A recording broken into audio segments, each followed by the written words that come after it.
Hello everybody, my name's Hennessy and today I'm joined by Alex and together we're Red Plum Developments. I want to give you a little insight into our story of who we are and where we've come from. So Alex, if you wouldn't mind telling us a little bit more about where you've come from that's led you up to this position that we're in today. Hi everybody, Alex here. Yeah, so my property journey starts really before I was really into my teens. My parents have always had property, so I've always been in and around it, and they've got some buy-to-lets. I never really focused too much on property. I wasn't that interested up until a certain age. I started understanding the financial benefits of property. So what was you doing before that? So your family got some buy-to-lets, you've been in and around property. Yeah. What was you doing work-wise, prior to property that, you didn't want to pursue property? What was you doing? I'm a very practical person, very much into my sport, football being the main sport I'm into, so I've been coaching football for years, over 10 years. You know what they say about coaches though, they're people that can't play.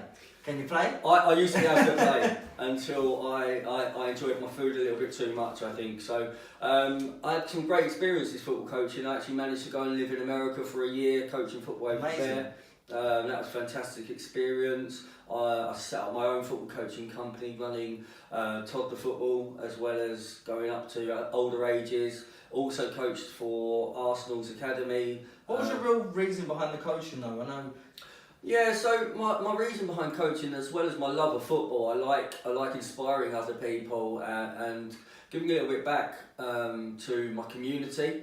I was running the Saturdays football club Taghdissian, and going abroad, and it opened up a lot of avenues to travel and meet new people. Sounds amazing. So what did you do after coaching? So after coaching, unfortunately with coaching, it wasn't going to obviously pay the bills that I needed or give me the lifestyle I wanted in the future. So I actually at the same time was sourcing property for large scale developers down in the southeast and in London.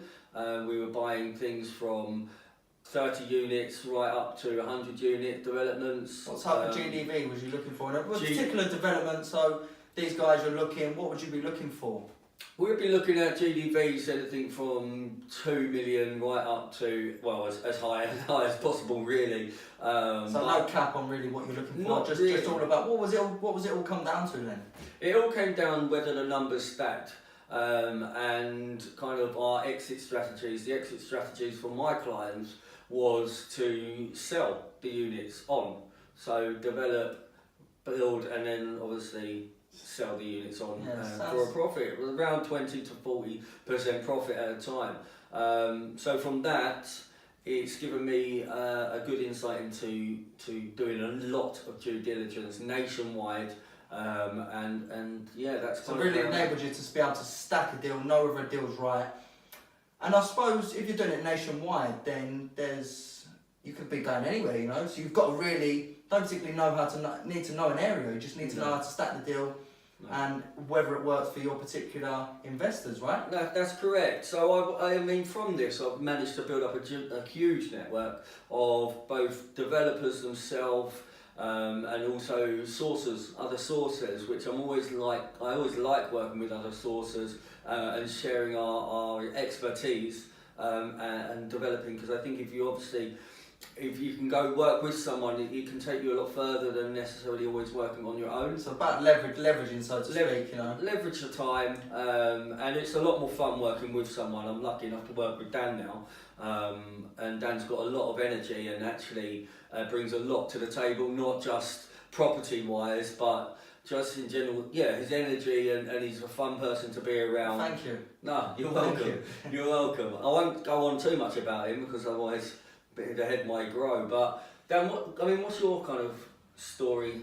So really, before property, I've always been in and around property my whole life. I come from a family of builders. My dad's a builder, my brother's a builder. So everyone really does some sort of electrics. Everyone is in that type of trade.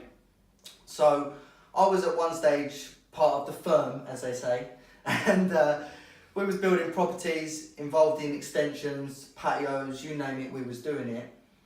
And I really enjoyed it, don't get me wrong, but by means it was difficult work. And really for me, my dad's always said to me, I don't want you to be doing this, son. I want you to be able to, because he's always, as a builder, I don't know if you know any builders, we've got bad back, this problem, that problem, because it's a lot of heavy work. And he's always said to me, I don't want you doing this. So I always thought that I would be a builder. But eventually it's kind of moved on that I'd move up to the city. But that real change came from working on the building site in the winter. Now, I'll never forget it, that day when I picked up the trowel, we went in, we'd have to be knocking up, everything was freezing cold. If you're making a mix, you've obviously got to put water in the mix, you get water. It was just a horrible experience. It was one that, and I just, in that cold winter day, and I'll never forget it, just touching everything, it was freezing, even had gloves on, had thermals on, and it was freezing. And from that moment, I just knew that there had to be a better way for me to live life and not be doing this graft my whole life, because it's very labour intensive. But the biggest takeaway from that is that I was enabled me to learn and experience that I could take a house apart, take everything out and put it back together. Now that has proved invaluable now, but moving on from there, I moved into the city. So I went to university, I got a 2-1, which is, don't know how I done that, but I'm a bit of a bookworm sometimes. So I got my head down, got involved in the books, got the exams done, because I like to make sure that I'm achieving and not wasting time. And then from there, I really was in and out of jobs. I moved, it was after the credit crunch, and I've always wanted to be in banking, so to speak. My mum's in banking, so I've always thought, that was another sort of route I could pursue. But it never kind of worked out. After the recession, it was difficult, and it's always, that was, by all means, I was working in a job with commission only. Right, yeah. And it just shows you my level of commitment. I wasn't making any money for months, but I just had this vision that I'd be working in the bank, and it was all going to be rosy, and things would work out. But it didn't work out in the end in there. I then moved on into a estate agency. Done that for quite some years.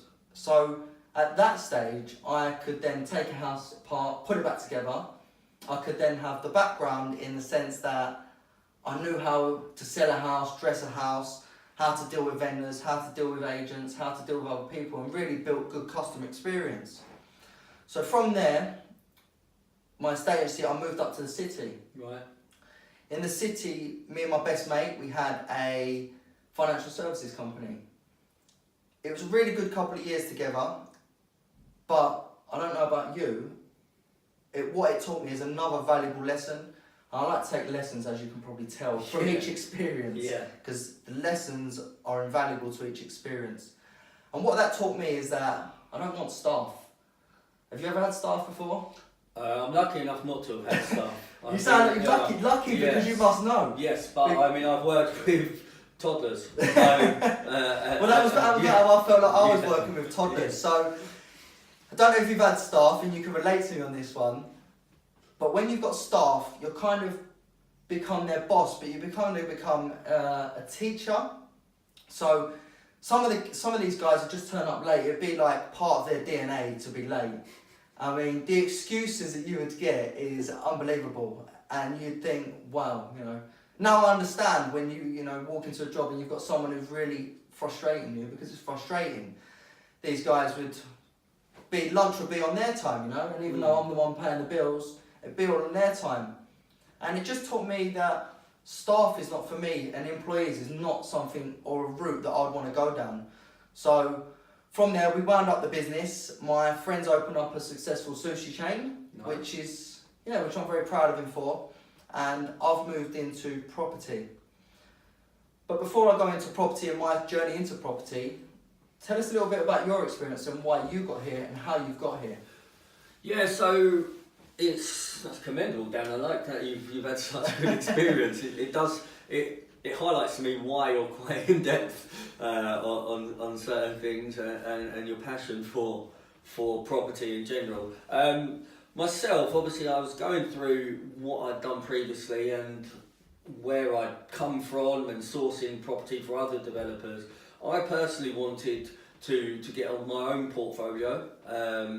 And obviously by stacking sites for developers, I knew that the northwest and the north in general is a very good place to start. To get what made you pick? What when you say a good place to start? Why north? What was for me, it was more my budget that I had and the yields that I can get in return, and the infrastructure for Liverpool and where it's going. I did a lot of research, which is very difficult for me. Because if you ever saw my school reports, I was very the fun guy in school, and yeah, I was intelligent, but I maybe didn't use it to my advantage all the time. So moving into property now, it's really highlighted the importance of due diligence. So I imagine if you was dealing with large £1 million developments, you was able to save quite quickly, right?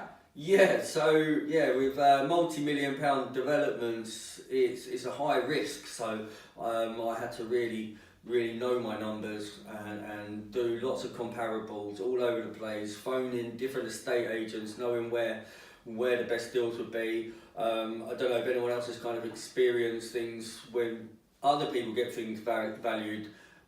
Especially these days, you can see there's quite a significant difference in one person valuing well, we know that now because we're both in property. What one person Yeah. says and what one vendor wants is not necessarily what it's worth. Exactly. So talk to me about your first deal. My first deal. So I experienced my first deal by buying through auction, Venmore auctions here in Liverpool. Fantastic experience for me. Just the buzz of the auction, really. I've been Was it a busy one? Was it a busy was auction very day? busy. You know what, I actually came to the December auction thinking, you know what, I'll go there because I'll get a better deal because it's December and everyone else is Christmas shopping.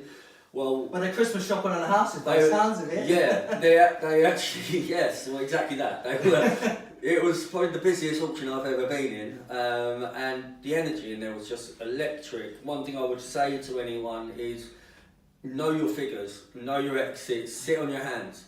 Basically, sit on your hands until you know that's the property for you, and do not go over. And don't get caught up in it, because I see that with auctions from a lot in the Sutton Kirsch ones. People get caught up in it, you know. It's the house is on for 50, and before you know it, people are paying 70, and then I'm looking because I know the area very well, and I think this doesn't even make no sense. Yeah. So you went to Venmore's auction, busy auction day. Did you get carried away? I didn't actually. I was quite good. I mean, I obviously working with developers anyway. I'm used to deals working and not working, or getting right to the very last minute and just falling out of bed. It happens, and that's one thing with my experience, I've been able to control my emotions. Well, that's the good thing about experience, because it builds up a resilience to where you are and where you're going. So for that is why experience is invaluable for both of us. Really. Yeah, definitely. So you went to auction. Tell us about your first purchase. Did you buy? I actually bought after the auction. I bought a property that didn't sell in the auction, and I got it for a great price. I bought it over in Birkenhead. I bought it for £33,000. What could you get in London for £33,000? Well, if anyone knows London and the South in general, you probably in London get a car parking space on lease. You wouldn't even own it. You're renting that, and you have to pay an increase every year. So you paid £33,000 for this property. What was your goal? So what would take us through your thought process? So why did you pick this house? And why didn't you bid it? Why didn't you bid for it when you was in the auction? Because you said you picked it up after the auction. Why was you not bidding on it? Yeah, so it wasn't a house originally I was interested in, because I actually thought it would go for a lot more. I wasn't too keen on it. Just because I wanted to live really in Liverpool rather than Birkenhead and on the Wirral. But had you done your research in Birkenhead prior? I'd done enough research in there, so this is why I wanted to really focus in Liverpool. For my strategy at the time was buy, refurbish and sell, so flip. And this property, once I saw the details again, read the legals, always read your legals. Always, that's the top tip. Always top make sure you tip. get your legal pack read. Always because read you it. do not know what is going on with each individual property. That's a top tip today. So Yeah, you've got the tip legal there. pack read, you bought the house. Yeah. I had a good relationship with the auctioneer. I built that up over doing a number of viewings in the previous months. So how long was you looking for houses in Liverpool, Birkenhead? I've been coming up for around 3 months before I bought the first property. And take it from me, it does cost a lot of money travelling up every time. How long is it taking you?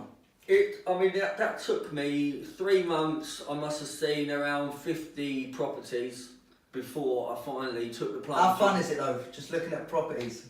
I like looking at property, but at the same time, it's not. It can get a bit mundane. Luckily for me, it's what I was doing for a career anyway, and doing the comparables, etc. So that was okay. So this first property I bought was a 2 up, 2 down terrace house in Birkenhead, about 15 minutes on a bus journey into the city centre. What city centre? Birkenhead? Into Liverpool city centre. Okay, lovely. So pretty much, do you know what? So that's what I find with Liverpool. It's quite strange because you go over the water, and Birkenhead is in some parts quicker to get to Liverpool town centre than some parts of Liverpool. Very much. Very much. But then they've got this divisive with Birkenhead, Liverpool, different places. Yeah. But yeah, we won't touch on that right now. So you bought 33,000. It's 2 up, 2 down. Yes. Talk us through what was inside. Was you greeted with it? Was it an easy job, or what was your kind of thought process behind it? The reason I bought the house, I obviously viewed it before putting my offer in. I went and viewed it, even though it hadn't sold. I didn't just go up in the auction and say I'll have it. I went and viewed the property. I did my comparables again.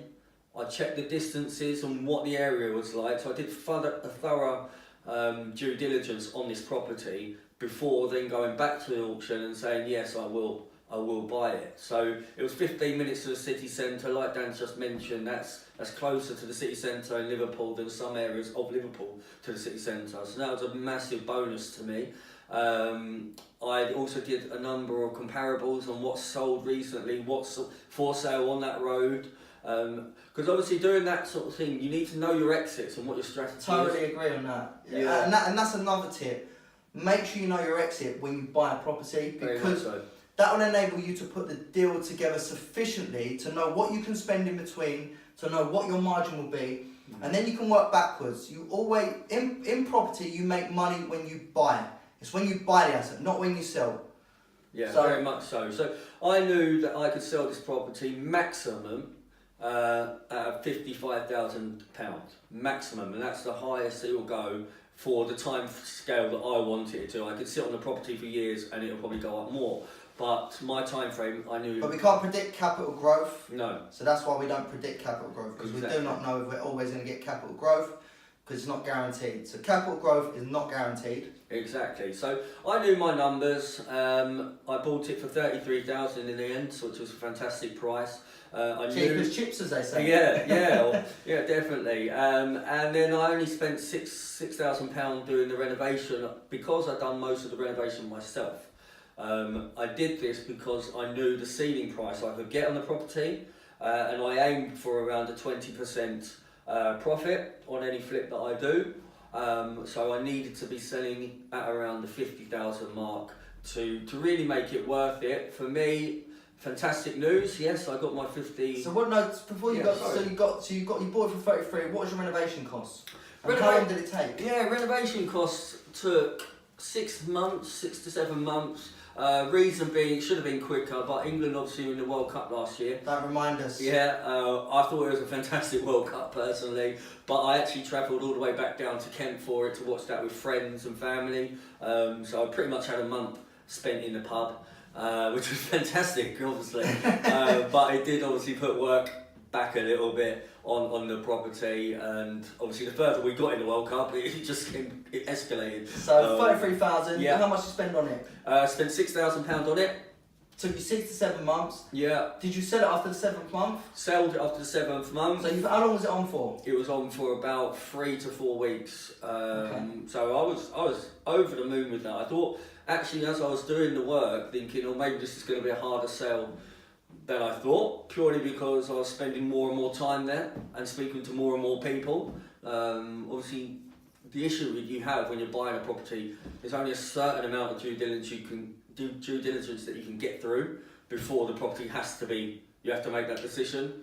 So you sold it for 50. I sold it for 50,000. And then so you sold it for 33, 6,000 on it, sold it for 50, made a profit of 10,000, well, 11,000. After fees, yeah, after fees.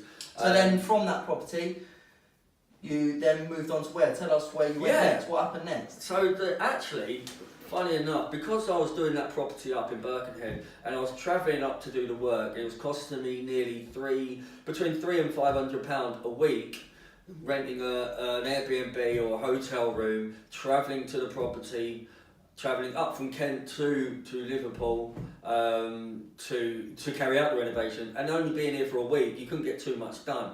So I actually bought a second property. Where was that? So you bought your one in Birkenhead, you made a little bit of money on that. You've then moved over to... Yeah, so I then Where did you move to? Where was your next one? I bought the second one by the football stadiums on County Road. Where was that? Where did you buy that? I bought that one in Venmore's again. Venmore? Yeah. Third time lucky. Next one's going to be an absolute cracker, so that's where we'll be looking next. So I bought the second one in Venmore's in the March of last year, and I basically went in. I was on Homes Under the Hammer for that one. Do you know what? So many people have been on Homes Under the Hammer now. It's crazy when you get into property and when you speak to as many people that are doing build up such great connections like yourself. I've got so many people that have gone on Homes Under the Hammer. I feel like Homes Under the Hammer. Yeah, hi. We need some money for this. Property, let me know. Yeah, so I bought this property. We're actually sitting in it now. I bought this one in Venmore's. Appeared on Homes Under the Hammer. How much do you pay for this? Because tell you what though, because you've done a really nice job in it. I think you've done the colour scheme's really, really nice. It's quite nice. I think you spent quite a lot of money. Have you spent a lot of money? I'm getting used to my skills renovating have increased massively. So experience again. So I did the refurb again on my own in here. But the main reason I bought this property was, one, it was a good price, 50,000. The ceiling prices I could sell it for is around 70, 75. Again, I had to manage my budget because I want to be making my 20% if I do sell it, which was the original intention, but I'll come on to that later on. My first thing I did, I then went and got one room done up in this house, one bedroom. I bought a George Foreman grill, and I moved into this room. I had no gas in the room in the house for 2 to 3 weeks, because when I bought it, after having a gas certificate, gas safety checks, they told me I had a gas leak. Well, no, so you were staying in there, you had a gas leak? Yeah, I had a gas leak. Do you smoke? I don't smoke. I was going to say, well, that's kept you alive. Yeah, so I was lucky. It was a very small gas leak apparently, and yeah, but that was interesting. So I actually had to then go and join a gym just to wash. Which was an interesting experience with people watching you come into the gym, not actually doing any workout, turning up dirty, walking out clean. But no one mentioned anything. Lovely people in Liverpool, and yeah, so I've got one room done. This has been for me a very big experience living in one room. People, take it from me, if you live in your building site, you're going to have ups and you're going to have downs. And I'll tell you what, mate, honestly, it's so strange. And maybe that's why we've connected, because we've got exactly the same story. Yeah. And when I moved into mine, I've done exactly the same. I thought, I'm going to save costs. Yeah. I'm going to leverage all my own time. I'm going to do it myself. Yeah.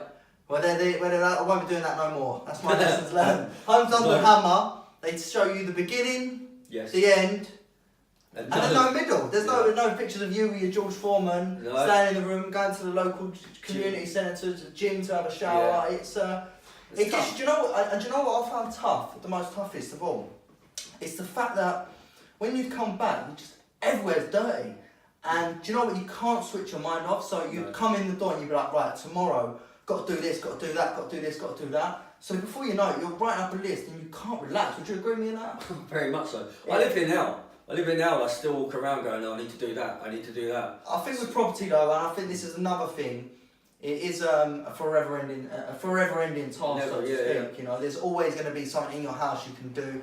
As you can probably agree with me on that one, even on new builds, I've gone in and I think, oh, that's probably still needs attending to, and that still needs doing. So you purchased this house for 50.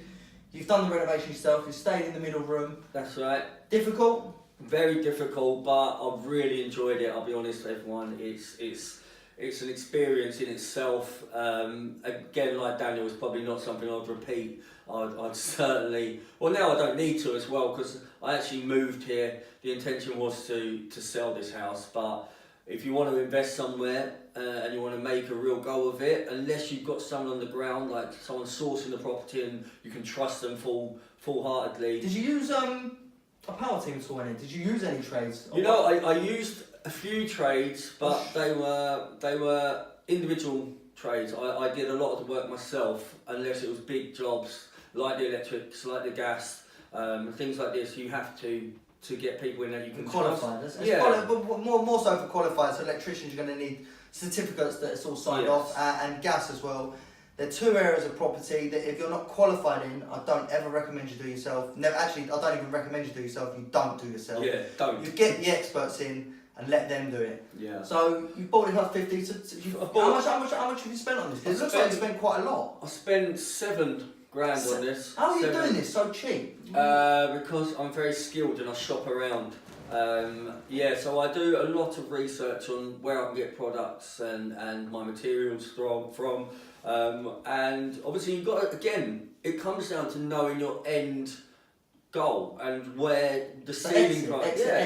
Your ceiling price is. At the end of the day, if you can only sell a house for a certain amount and it doesn't warrant putting gold taps in, don't put gold taps in. It may look great if it's your house and you're going to live there forever, but don't go and put it in somewhere that you're going to either flip and only make a certain amount, or you're going to rent out to tenants that aren't going to maybe treat it to a level of respect that you know what I mean. You'd expect. So I know my numbers again.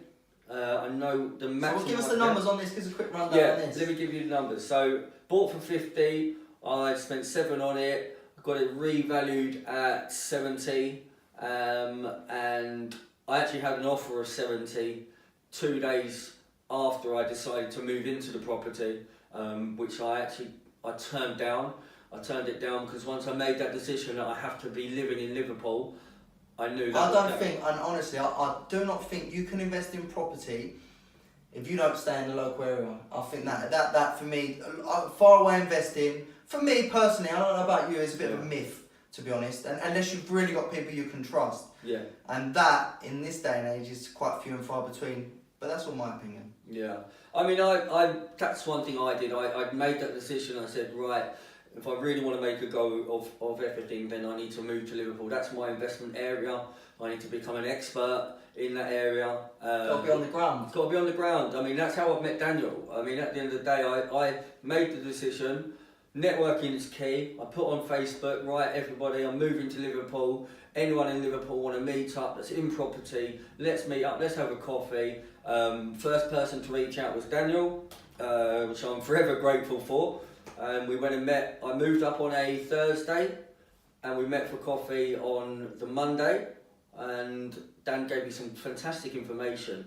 And we kind of... that led to your kind of picking your another strategy for your house, so to speak. Well, right? I was going to sell this house actually, like I said. Then I thought I'll move up and I'll maybe multi-let the rooms out whilst living in here. Obviously my location for where I am is actually right next to the football stadiums and Aintree for the race course for the Grand National, 15 minutes from the city centre. So I actually now rent the house out on Airbnb, so serviced accommodation, and been doing that for 3 months. How are you finding it? Fantastic, absolutely brilliant. I've been Would you recommend it to other people? I would recommend service accommodation in Liverpool massively, but in the right areas. Okay, so that's what it seems to be a theme. It's making sure you're in the right areas, right location. Very much. And it's always about due diligence, I say. Yeah, it's definitely. Important. So I mean, I'm booked out till the end of June, and I've been booked out since March when I first put it on. That's brilliant. Fantastic. I'm making lots of new friends, people turning up, going, and it's a real pleasure to do so.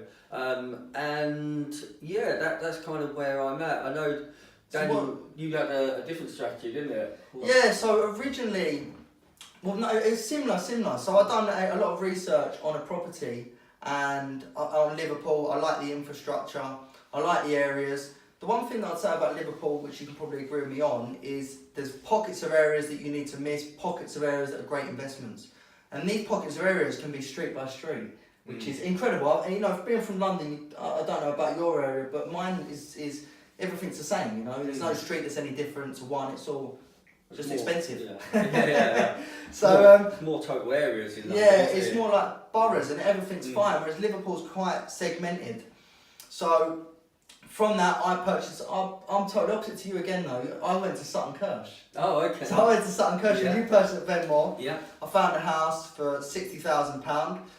I've done exactly, because I've been listening to a lot of podcasts and building up my knowledge of in property prior to purchasing, and used all my experience in what I know to assess the asset and make sure it was going to be a good investment. Original plan was to flip it. So bought the house, it was the worst house on the best street. You know, you've probably heard that in many books. Yeah. Buy the worst house on the best street, you make money. Homes under the hammer, buy anything, you make money. I thought this is all easy. Yeah. This is all easy stuff, this. Yeah. We buy loads of properties, we're making our income in no time. Yeah. But yeah, it's not like that. It's not like that at all. No. So yeah, purchased a house for 60,000. It was absolutely run down. Pulled it back, stripped it back to the brick wall, put it all back together again, which at times I found very difficult. It's very lonely. I think that's one thing that property is very lonely sport. So if you're ever going to get into property or thinking about it, just bear that in mind, or try and team up with someone like we are teaming up, and you can excel your journey and just have a bit of fun with it, you know. It shouldn't be... Shouldn't be a chore. Yeah, it should be a bit more fun, you know. So that house I purchased, ripped it up, back together. It was difficult, at times it was hard. Very similar story to you. Staying in the middle room, I had no water or gas. So, you know, nothing. That house was, because I'd ripped everything out, we had nothing in it. And it was tough times, but tough times make sort of better people, you know. They build resilience, and that was what I took away from that sort of build and that renovation. That it built a great resilience within me, that even though times are going to be difficult, even though times are going to be hard, you'll always get through. There's always tomorrow, and tomorrow's guaranteed. So just always think about tomorrow. You know, you're going to be in a little whizzle and a little down mood for a couple of days, and you probably felt that too. You know, you just get into a little bit of a funk, and you can't get out of it, and it's difficult and it's hard. But if you're ever in that position, you reach out to me or Alex, because we've both been there on the same journey as most of you guys. We want to help you. We want to be in touch with you. We want to get you out of that little funk, because we've both been there. Yeah, definitely. I mean, my biggest thing I learned from when I started, it took me about a month to speak to someone on kind of a friend level, rather than everything was work, or I was going It's to... a new city though, right? Yeah. You know, you can't just get into people's pockets and feel like you're everyone's friend. I went and speaking to shopkeepers, I think they were asking me to leave in the end because I was like, human contact, brilliant. Yeah, I was only buying a loaf of bread or something as well, so that was dragging on. But then one big highlight I would suggest to anyone is don't be afraid to go and network and meet people. I, for one, actually met people through football city really. So I actually put on a Facebook group up in Liverpool, right, I'm watching this game in Matthew Street, anyone watching the game, and Liverpool's a friendly city. I totally agree with you. Do you know what? That's the one thing that I can say about Liverpool. The people up here are so friendly, it actually shocks me. It honestly, it takes me back, because being from London, no one's your friend, and everyone's kind of like, who's that guy waving? Like, you're happy in London, everyone's questioning you. You're like, why is this guy smiling? Yes. What is he? How is he happy? Yeah, definitely. So I put on a Facebook group, anyone watching this game in the city, and people reached out and said, yeah, we're actually on Matthew Street, we're in this bar, come and join us. And from that, so I would like to say thank you, Fred, and thank you, Peter. That was very kind of you. We're still good friends now, and long may that continue. But so you don't always have to have friends that are in property. I mean, I'm very lucky now that I've got a good balance of friendships. I've got some that aren't in property, and I've got friends that... So who's your best friends though? Are they in property or not? Well, we'll see how things go. I've got fantastic friends back home as well, to be fair. So every area, I'm very lucky that I am an outgoing person, and you do need to be outgoing. It's very lonely otherwise. You need to go and network. Reach out. Yeah, I mean that's one thing I would highlight on. So I don't know how you feel about that, Daniel. I mean, how long did it take you generate, because I know you're very good. One thing with Daniel, he's very good with networking. I only really started networking in sense of property, in terms of making friends in property, kind of like to go out socially with as well. Probably since I moved here permanently in February. Last year I focused solely on doing the house up. I was so involved in doing that house up, making sure I was clean, going to the gym, getting washed, coming back, and the house is still dirty. It puts you in a different mindset, so you have to control your mindset. And Dan, I know you're very good at that. I don't know how you... Yeah, do you know what though? But like I said, I built my resilience up from being in that house and reading a lot of mindset books and really trying to understand the mind and how it works and trying to change your mood. So that was what that enabled me to do, the opportunity. But fast forward to where you are today. So what you've got the houses. What have you been up to the last month or two? Well, the last month or two, like I said, I met Daniel in February when I moved up here, and we got on straight away. You know, Daniel's very experienced. He'd been up similar time frame, but he'd been out there a lot more, kind of. And experiencing things a lot more. So he gave me some good strategies, which is where I then went into Airbnb with my own property rather than the multi-let rooms. And we just always kept in touch. I've been looking at other properties for myself, and then I've actually found one down the road, and it was which we spoke about actually on Monday. And alongside that, I actually source property now for other investors down in Kent. And so basically, anyone that's looking to invest in Liverpool, get in touch with myself or Alex. Yes, we'll put you into locations. We'll find you great properties, great assets.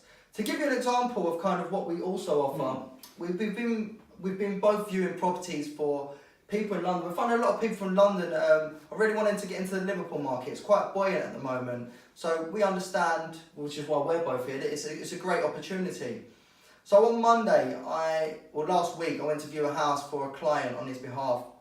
And I do paid viewings for people. The reason I do that is just because I understand some people don't have the money to be paying thousands in sourcing fees. No. So if you want to go away, look at your area, pick your location, then I'll go and view a property for you, and so will Alex. Yeah. Now, on Monday, from that viewing, my client actually was able to buy a property for the report and the information that was provided to him through the in-depth systemizations that we've got in place that can ultimately allow him to make a decision. So I'm over the moon with that. You know, that's an investor that saved 8 hours of his day travelling to here and viewing the wrong properties. Well, you know, it's like sometimes you go and view a house and or you book a viewing, you travel, and then the agent's like, well, the offer's gone in, or they don't turn up. How much of a bane of a life is that? It was, we had Hurricane Hannah, I think, on Saturday, and I had 2 investors up from London.